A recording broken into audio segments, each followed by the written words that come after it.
কৈলাসনাথের মন্দির বা কৈলাসনাথ মন্দির হলো একটি শিব কাঞ্চি, যা কাঞ্চিপুরমের তিনটি কাঞ্চির মধ্যে একটি। অন্য দুটি হলো বিষ্ণু কাঞ্চি এবং জৈন কাঞ্চি। এই মন্দিরটি কাঞ্চিপুরমের পশ্চিম সীমানায় অবস্থিত। কৈলাসনাথের মন্দিরটি কাঞ্চিপুরমের বেশ কয়েকটি উল্লেখযোগ্য মন্দিরগুলির মধ্যে একটি। অন্যগুলি হলো একম্বরনাথ, কাচাপেশ্বর, কামাক্ষী আম্মান, কুমারকট্টম মন্দির এবং ভরদরাজ পেরুমাল।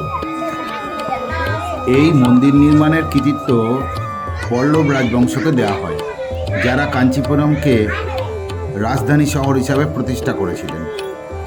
এই কাঞ্চিপুরম হিন্দু ধর্মের অধীনে 7টি পবিত্র শহরের মধ্যে একটি হিসাবে বিবেচিত হয়। 640 থেকে 730 খ্রিস্টাব্দ সময়কালের মন্দির স্থাপত্যের দুটি অনন্য নমুনার মধ্যে একটি হল তিরুপরমেশ্বর ভিন্নাগারাম, যা বৈকুণ্ঠ পেরুমাল নামে পরিচিত, এবং অপরটি হল কৈলাসনাথের বা কৈলাসনাথ মন্দির। কৈলাসনাথের মন্দিরটি পল্লবরা 650 খ্রিস্টাব্দ থেকে 705 খ্রিস্টাব্দে তৈরি করেছিলেন। পুরো ভিডিওটি নিচের লিঙ্কে ডেসক্রিপশনে দেওয়া আছে।